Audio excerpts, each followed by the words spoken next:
DDCN আজকের বার্তার আপনাদের সঙ্গে আমি শ্রীতমা। বিস্তারিত খবরের আগে দেখে নেব আজকের হেডলাইন্স। জলঘর গ্রাম পঞ্চায়েতের রাধানগর থেকে গোপীনগর পর্যন্ত যাতায়াতের একমাত্র রাস্তাটির বেহাল অবস্থা। কাঁচা রাস্তা পাকা করার দাবিতে বারংবার স্থানীয় প্রশাসনকে জানানোর পরও কোনো সুরাহা হয়নি বলে অভিযোগ এলাকাবাসীদের। সরকারের পক্ষ থেকে ন্যায্য মূল্যে ধান কেনা বন্ধ হয়ে যাওয়ায় বোরো ধান নিয়ে ব্যাপক বিপাকে কৃষকেরা বলে অভিযোগ সারা ভারত কিষাণ সভার। হিলি বিবেকানন্দ বিদ্যাপীঠে অনুষ্ঠিত হলো অধ্যাপক হিমাংশু কুমার সরকারের গবেষণামূলক গ্রন্থে উন্মোচন। মালদা জেলার ইংরেজবাজার এলাকা থেকে উদ্ধার এক যুবকের ঝুলন্ত মৃতদেহ। ঘটনা তদন্তে ইংরেজবাজার থানার পুলিশ। জলঘর গ্রাম পঞ্চায়েতের রাধানগর থেকে গোপীনগর পর্যন্ত যাতায়াতের একমাত্র রাস্তাটির বেহাল অবস্থা। কাঁচা রাস্তা পাকা করার দাবিতে বারংবার স্থানীয় প্রশাসনকে জানানোর পরও কোনো সুরাহা হয়নি বলে অভিযোগ এলাকাবাসীদের। বালুরঘাট ব্লকের জলঘর গ্রাম পঞ্চায়েতের অন্তর্গত রাধানগর থেকে গোপীনগর পর্যন্ত চলাচলের একমাত্র রাস্তাটি দীর্ঘদিন ধরে বেহাল অবস্থায় রয়েছে। এই রাস্তাটি মাটির রাস্তা। এমনি সময় চলাচল করা গেলেও একটি বৃষ্টিতেই হাঁটু জল জমে। চলাচলে রীতিমতো বিভীষিকা হয়ে ওঠে গ্রামবাসীদের পক্ষে। বিগত দুদিনের বৃষ্টিতে কাদা জমেছে এই রাস্তায়। স্বাভাবিকভাবেই সাধারণ মানুষের এই রাস্তা দিয়ে চলাচল করতে প্রচন্ড অসুবিধে হচ্ছে। স্থানীয় বাসিন্দারা দীর্ঘদিন ধরে দাবি জানিয়ে আসছে যাতে এই রাস্তাটি পাকা করা হয়, কিন্তু তাদের আবেদন নিবেদন কোনো রকমই কাজ হয়নি এবং রাস্তাটির কোনো উন্নতি হয়নি বলেই অভিযোগ স্থানীয়দের। রাধানগর, গঙ্গাসাগর, গোপীনগর, চককাশি এগুলো রাধানগর পুরাটাই যাওয়া রাস্তাটা ভেঙে চুরে শেষ। এই রাস্তাটা হাটটা আমাদের মেন, যে হাটের মধ্যে যে লোকজন আসে বিপদে প্রত্যেক দিনই পড়ে। আর সপ্তাহে দুটো হাট, কারণ এই রাস্তা কোনো চলাফেরা মুশকিল। এই রাস্তাটা করার খুব দরকার। বৃষ্টি হলে কোনো রকম চলাচল সব বন্ধ হয়ে যায়। এমনিতেও এখনই তো অবস্থা খারাপ, অল্প বৃষ্টি হলে কাদা, এমনি যে গর্ত, রাস্তা ভেঙে পড়ছে, এক সাইডে ভেঙে রেখেছে। স্থানীয় সূত্রে জানা গিয়েছে জলঘর থেকে রাধানগর হয়ে গোপীনগর যাওয়ার রাস্তাটি অনেকটাই পাকা হয়ে গিয়েছিল, তবে এখনো প্রায় 2 কিলোমিটার রাস্তা মাটির রয়েছে। এর ফলে সামান্য বৃষ্টি হলেই ওই রাস্তা দিয়ে যাতায়াত করা খুব কঠিন হয়ে পড়ে। গ্রামবাসীরা একাধিকবার এই নিয়ে স্থানীয় বিডিও অফিস ও জেলা প্রশাসনকে জানিয়েছে, তবে আখেরে এই রাস্তাটির উন্নতি কিছুই হয়নি।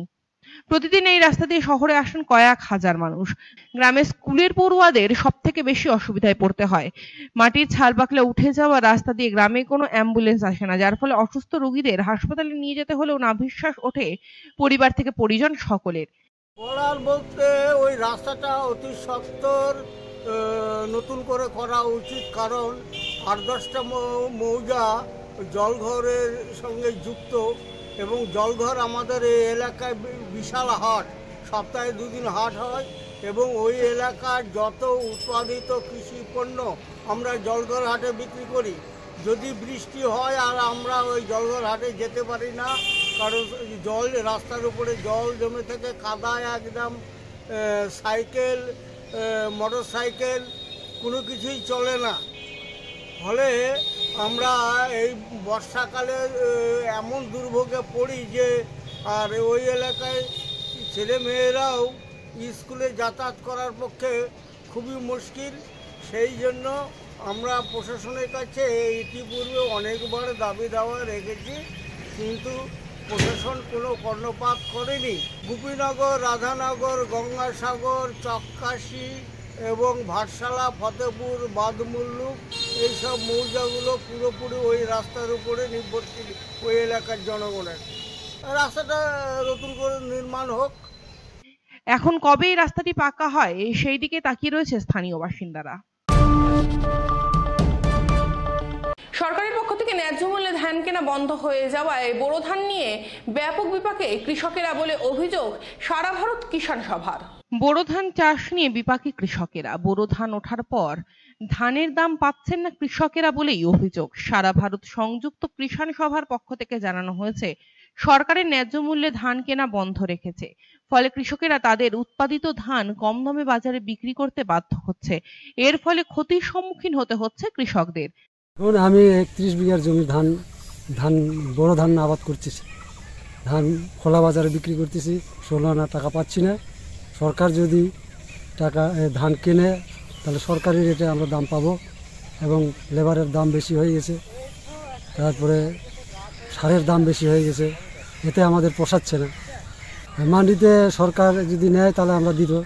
সরকারকে অনুরোধ করতে বলতেছি মান্ডিতে আমাদের ধান কিনে নেক, আমরা কৃষকরা দুটো পয়সা পাবো। সারা ভারত সংযুক্ত কিষাণ সভার সম্পাদক শাহজাহান সর্দার জানান, অবিলম্বে কিষাণ মন্ডির মাধ্যমে সরকারকে কৃষকদের কাছ থেকে ন্যায্য মূল্যে ধান কিনতে হবে। এ বিষয়ে বালুরঘাট বিডিওকে ইতিমধ্যেই সংগঠনের পক্ষ থেকে ডেপুটেশন দিয়েছেন বলে জানান তিনি। ধানটা আমাদের জেলায় উঠেছে ব্যাপকভাবে, কিন্তু বাজার নেই।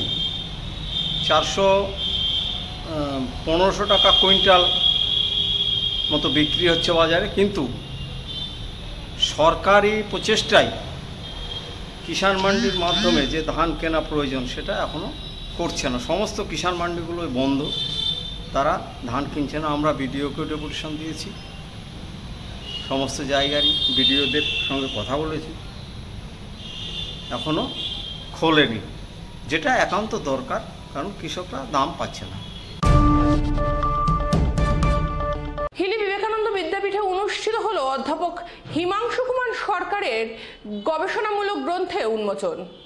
বিশিষ্ট ইতিহাস গবেষক অধ্যাপক হিমাংশু কুমার সরকার মহাশয়ের 89তম জন্মদিন পালন ও নতুন গবেষণার আলোক সেন রাজবংশের ইতিহাস গ্রন্থ আনুষ্ঠানিকভাবে প্রকাশ হলো দক্ষিণ দিনাজপুর জেলার হিলি ব্লকের বিবেকানন্দ বিদ্যাপীঠে। এই অনুষ্ঠানে সভাপতিত্ব করেন দক্ষিণ দিনাজপুর বিশ্ববিদ্যালয়ের উপাচার্য দেবব্রত মিশ্র। উপস্থিত ছিলেন রায়গঞ্জ বিশ্ববিদ্যালয়ের উপাচার্য দীপক কুমার রায়। এছাড়াও উপস্থিত ছিলেন দক্ষিণ দিনাজপুর জেলা মুখ্য স্বাস্থ্য আধিকারিক সুদীপ দাস, অধ্যাপক সৌরেন বন্দ্যোপাধ্যায়, গৌরবঙ্গ বিশ্ববিদ্যালয় পরম্পরা প্রকাশনের সম্পাদক গৌতম দাস, ইতিহাস আনুষঙ্গিক পরিবেশবিদ সম্পাদক ডক্টর নবকুমার দাস, বিশিষ্ট কবি ও সমাজসেবী বিশ্বনাথ লাহা, স্বপন কুমার বিশ্বাস, হরিপদ সাহা সহ অন্যান্যরা। অধ্যাপক হিমাংশু কুমার সরকার বলেন, বাঙালি জাতি মস্তকে বহন করে চলেছে দুটি কলঙ্কের ডালি। সপ্তদশ অশ্বারোহী সেনের আক্রমণে নগ্নপদ পাশ্চাত্যের দিয়ে পালিয়ে গিয়েছিল বাংলার রাজা লক্ষণ সেন এবং বাংলার শেষ স্বাধীন নবাব সিরাজউদ্দৌলা জীবন দিয়েছিলেন আত্মীয় পরিজন ও দেশবাসীর বিশ্বাসঘাতকতায়। এই দুটি ঘটনাকে স্মরণ করে হেট হয়ে যায় বাঙালির মাথা। ইতিহাসের পাতা থেকে কোনোদিনও মুছে যাবে না এই দুটি ঘটনা। বাঙালিরাও হবে না কলঙ্কমুক্ত। ইতিহাসে বাঙালির অনেক উজ্জ্বল ঘটনার পাশে এই দুটি দুরূপয়ের বলয় পীড়া দেয় আমাদের সকলকে। সিরাজউদ্দৌলার ক্ষেত্রে ইংরেজদের ষড়যন্ত্রের বিষয়ে সামনে এনে আমরা পেতে চাই কিছু সান্ত্বনা, কিন্তু লক্ষণ সেন পলায়ন কাহিনী নিয়ে প্রকৃত অর্থ হয়নি গবেষকদের অনুসন্ধান, তাই উৎঘটিত হয়নি প্রকৃত ঘটনা। বঙ্গদেশের ইতিহাস চর্চায় নিয়োজিত থেকে যতটুকু জ্ঞান অর্জন করেছি, অন্তর্দৃষ্টিতে যতটুকু অনুভব করতে পেরেছি, তিনি সেই অনুভব সত্তা থেকে এই ভূখণ্ডের প্রাচীন ও আদি মধ্য দিয়ে যোগের ইতিহাস গীতিকথা কিছুটা উন্মোচন হয়েছে তার সম্মুখে। সম্ভব হয়েছে অনেক কিছু মিসিং লিঙ্ক উদ্ঘাটন। তার অন্যতম হচ্ছেন সেন রাজবংশের ইতিহাস জটিলতার উন্মোচন, বিশেষ করে সপ্তদশ তুর্কি অশ্বারোহ সেনার আক্রমণ এবং সেই পরিপ্রেক্ষিতে লক্ষণ সেনের ভূমিকা ইতিহাস তত্ত্বের উপর নতুন আলোকপাত করা হয়েছে এই গ্রন্থে। অনুষ্ঠান শেষে বক্তব্য রাখেন ইতিহাস সন্ধান পরিবেশক ডক্টর নবকুমার দাস। ইতিহাসের ইতিহাস আছে, যুগ যুগ ধরে ইতিহাসকে নিয়ে পর্যালোচনা করা হয়েছে। অনেকে ইতিহাসের উপর বিদগ্ধ পাণ্ডিত্যের প্রমাণও রেখে গেছে। আবার নতুন করে ইতিহাস গবেষকরা যারা এসছেন, সেই ইতিহাসের পাতাটাকে উল্টে পাল্টে দিয়ে আবার একটা নতুন করে ইতিহাস তৈরি করার চেষ্টা করছেন। আমাদের এই বঙ্গদেশে বরেন্দ্রভূমি পণ্যবর্ধন রাজত্বে আমরা যদি পর্যালোচনা করি তাহলে দেখব বিভিন্ন সময় বিভিন্ন ইতিহাসবিদরা তাদের মন গড়া কিছু ইতিহাস আমাদের জন্য উপহার দিয়ে গেছে। আজকে আমাদের উত্তরবঙ্গের শিরোমণি হিমাংশু সরকার মহাশয় তিনি যে কথা বললেন, সেন বংশের ইতিহাস পর্যালোচনা করতে গেলে শেষ যাকে আমরা বলবো বল্লাল সেনের পরে সেই লক্ষণ সেন, তাকে বলা হচ্ছে নদিয়া থেকে, কোনো কোনো জনের মতান্তরে বলছে নবদ্বীপ থেকে খালি পায়ে পালিয়ে যান অল্প সংখ্যক অশ্বারোহী পায়ে।